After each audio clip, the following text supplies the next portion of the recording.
to Americans Learn. My name is Lauren, and today I am going to be looking at a BlueJay video. This one is absurd historical fashions that need to come back.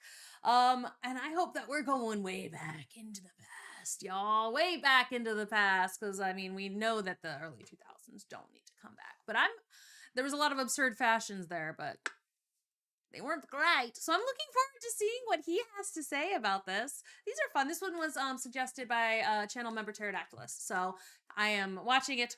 I'm looking forward to it. I've liked the BlueJay videos thus far that I have watched. So here I am. Let's go. Fashion is riddled with rules and laws that are seemingly nonsensical, but are often followed more rigorously. Fashion is riddled with rules and laws that are seemingly nonsensical, but are often followed more rigorously than real ones. For example, you may see a man commit armed robbery, but heaven forbid he does it with a pair of Skechers on. 20 to life is not a problem, but can you imagine how it would feel to be socially ridiculed? I sure can't. Not What's wrong me. with Skechers? Gee willikers, that sounds terrible. Take the phrase sometimes, always, never.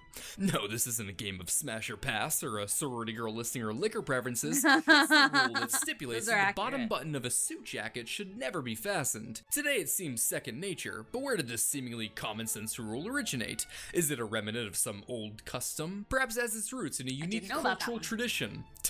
No, King Edward VII was just too chunky to fit that gut in, so everyone followed their king's half-dressed style like good little peasants. Except for me. I leave the top button undone because I follow a different king and also, ew. Amazing. Boob window! British. But the jacket button rule is pretty mild, and only the tip of the fashion trend iceberg. And oh boy, how deep and bizarre does this iceberg go. So today, we're gonna take a deep dive into some of the most absurd trends, styles, and fashion throughout history. Again. Oh, I missed the first one, I guess. So I'm watching this one. If there's the other one, I'll watch that one too. Why don't you kick us off, Benjamin? Got a favorite fashion era in history? I'm a big fan of mid-1900s I like the German Victorian fashion. era Gonna try not to I mean, I like there's a bunch of things that I like. I like the cinched waist and the big sleeves, like the poofy sleeves, the corsety looking tops, but that aren't really corsets, like the buttons. I do like some of the vintage looks. I like some of the like the floofy skirts of the 50s, like the late 40s and the 50s as well. Those are good. Into that. But alright, well, mid-20th century Germany saw a more authoritarian style of fashion. You've got tailored suits, drindle dresses, and nothing was more popular than a massive hole in your chest cavity. What? Oh, you didn't know? All the cool drafted boys were wearing it. The style was best achieved by facing a Russian T-34 on the Eastern Front. But unfortunately for you, this that went to a direction I wasn't expecting. So if you want to achieve this fashion and be one of the cool kids, I recommend playing World of Tanks. World of Tanks is a free-to-play PC game where you can toy around with a massive arsenal of all kinds of big honkin' tanks and huge online battles. Historical accuracy is the name of the game, and World of Tanks delivers with authentic vehicle models and characteristics that sure made me feel like I was a real-life tank commander as I got obliterated by other tanks. Granted, I don't have fingers. The epic-sized battles are easily my favorite part of the game. You've got more than 1,000 tanks to drive around in a field, up a hill, over a desert, through the sky, you name it. And right now, they've got a big event going on for the holidays, cleverly named Holiday Ops, so it's the perfect time to sign up. Look, they even got Arnold Schwarzenegger and Mila Jovovich to do the trailer. Does that mean you might end up in an online match with them? Maybe. Probably not, but you can earn them as tank commanders in the game, which is arguably cooler. That is pretty download cool. World of Tanks for free on PC using code TANKMANIA if you're a first-time player to get a bunch of credits, a bit of premium access, and some cool tanks to try out. Make sure to use the link in the description so they know I sent you. Thank you, World of Tanks, for sponsoring the video. I want a cool chest hole! You go get 'em, champ. Now, where were we? Ah, yes. It's Victorian London, and a contagion is spreading. Street by street, town by town, women can be seen struggling as they try to walk down the road, their stride impaired by an awkward limp, many supporting their weight on canes. But what is rather peculiar is that it seems only wealthier women are affected by this illness. Of course. And wait a minute, polio isn't a thing yet, and these hoes are smiling. So, as the British would say, what was all this then? Well, to understand this limp, let me introduce you all to Alexandra of Denmark. The Princess of Wales was a 19th century fashion icon who enjoyed the exceptional adoration of the public. She was radically stylish, a big charity worker, the second hottest Alexandra in history, and a lifelong hater of Germans. Pretty.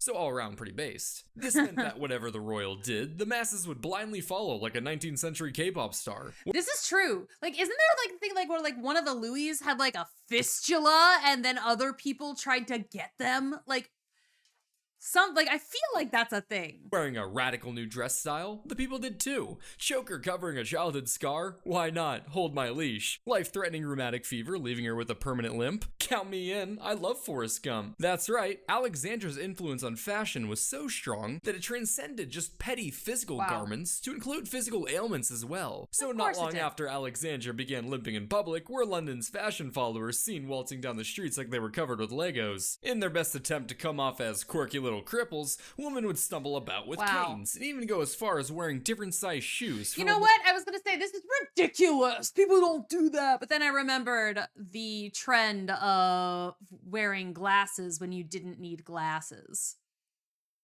So yeah, people still do that. See, these glasses are not my prescription lenses. These are my blue light lenses. That I will use more when I'm like editing or something if I'm wearing my contacts. But yeah, the people who's like the glasses who don't need glasses.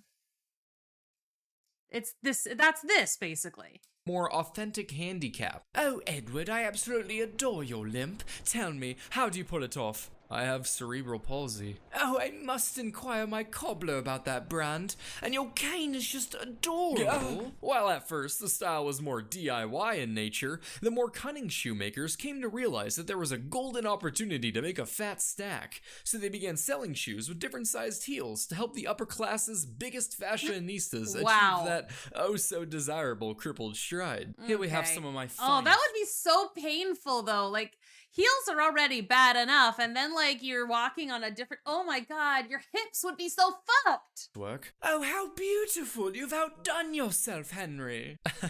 Now, madam, I noticed as you strode in that you partook in the limp, is that right? Why, yes, I'm delighted you've noticed. It's quite remarkable. Reminds me of my nephew's stride. Oh, stop it. You are quite the charmer. I did watch a few struggling children from my carriage the other day to study it. They're quite adorable. Yes, he died a few months ago now. Anyway, I wanted to see if you'd be interested in our limited edition upgrade to these fine pair of shoes you've selected. Using some precise and refined craftsmanship, we can perform a modification on these for even more authentic limp. Oh, please, Henry, I must stay up to date on fashion. Yes, of course, of course. 1 moment, please. Okay, I love the Foley work in this one. It's great.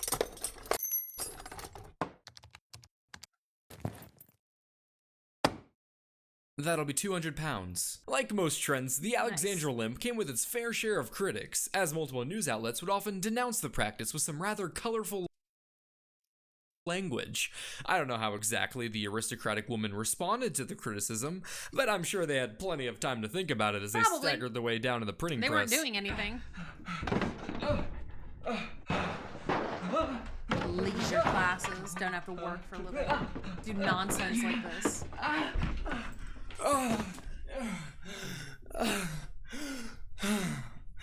It's not a phase, but it was a phase, and one that died quicker than The Witcher show's fan base. Thankfully, fashion is like a pendulum, so I'm sure whatever trend that followed proved to be much more practical and mild. Our next fashion staple takes place a few hundred years back in medieval Europe. You know what? I need an audience.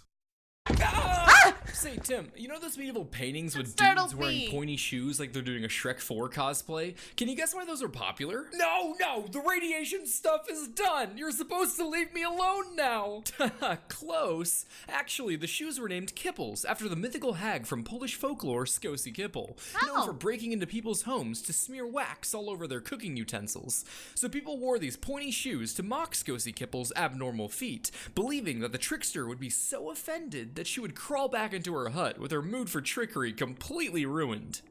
Wow. Really? No, that's stupid. Why would you believe that? They were just some sick-ass pointy shoes.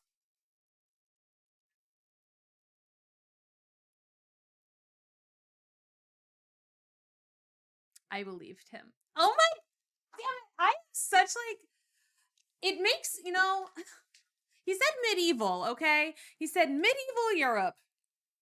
It's the kind of thing that makes a certain amount of sense for medieval Europe, okay? And wax on the thing, like, look, people in like the Scandinavian countries, like Iceland has the trolls, right? And Ireland has the fae. It's like people have believed in things like that, and they have done things to prevent being messed with by them. I feel like there's enough there that, like, historically speaking, sure, why not? Why shouldn't there be a Polish trickster who puts, like, wax and stuff on your cooking implements, and so you wear her shoes to make fun of her so she doesn't do it? I mean, people believe in, you know, we got look, just saying, if you're gonna put out your shoe for the Magi and a stocking for Santa Claus, you can't mock me for believing him, okay? Okay. You don't need an excuse to be that stylish. These long-tipped kicks ruled the world of fashion in medieval Europe between the 12th and 15th centuries, and while they weren't named after that mythical creature I pulled out of my ass, they were named after something equally miserable.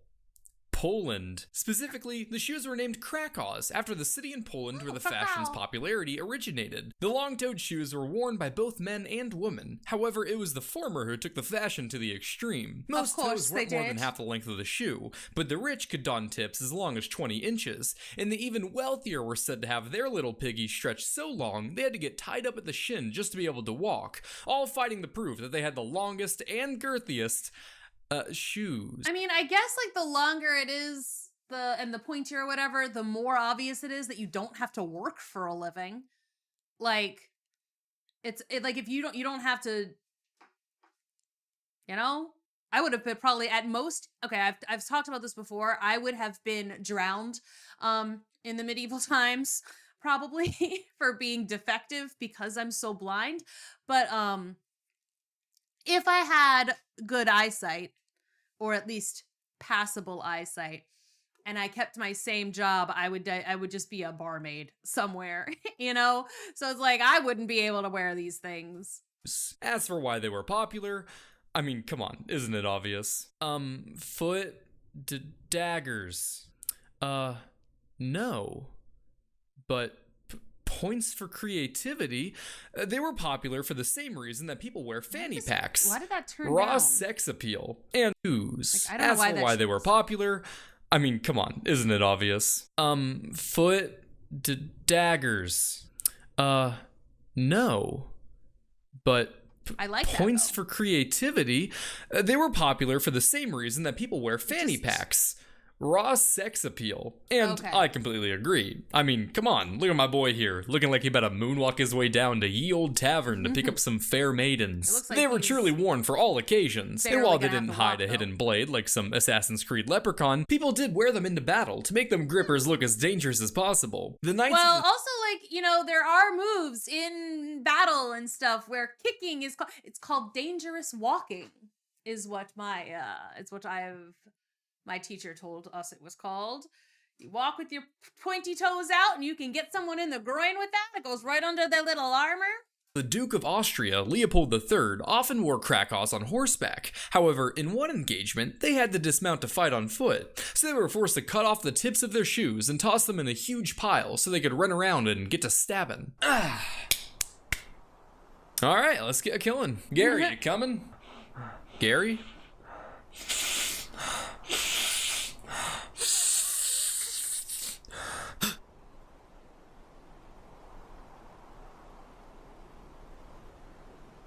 Crackows ultimately fell out of style in the 1480s. It's unfortunate that the style didn't last a few more centuries. I would have loved to see Cinderella with glass crackows instead of slippers. No, that's not right. There we go. Today you can still find Krakow-inspired boots called winkle pickers, which sounds like some Hulu knockoff version of the Peaky Blinders, so it checks out that they're from England. But I mean, it sounds kind of dirty. Over on the other side of the pond, these pointy kicks went by a much more refined name. roach stompers. While the origin behind the name might seem rather obvious, I prefer my headcanon. Those are some mighty fine boots, Pa. Why, thank you, son. They're about the only good thing to come out of that tea drinker country since the white flag. But I just can't wrap my head around this name of theirs. Winkle Pinkles, Whippersnappers, Fickle Pickles. Dag nabbits, I needs to call them something different. But Finkelwinkles might not be for everyone, so if you're looking to crank that eccentric dial to the max, there's always Mexican pointy boots. Pineapples are known to evoke a lot of emotion from people. From pure joy when asked who lives in one under the sea, to utter hatred when seen placed upon a cheesy grease wheel. So it shouldn't be too surprising to learn that back in the day, these little prickle cones went for as much as $8,000 in today's money. The popularity of pineapples originates in 1493, when Italian explorer Christopher Columbus discovered the little tree fruit on the Caribbean island of Guadalupe. Welcome to our island. We are pleased to— Wow, such vivid colors. What zesty flavor. Ah! Oh, and a little bit of bite as well. What a majestic and dangerous muse you are.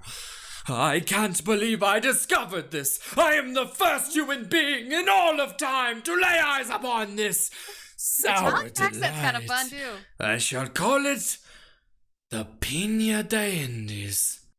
Excuse me, but— It's pronounced master. Everyone was crazy for these spiky delights. Though given how far they had to travel to reach Europe, typically only nobility and monarchs were able to get their grubby little paws on them. Some of the wealthiest even built greenhouses to mimic the tropical conditions required to grow pineapples. King Charles II was so infatuated with the fruit that he went as— AKA the Crimson Chin.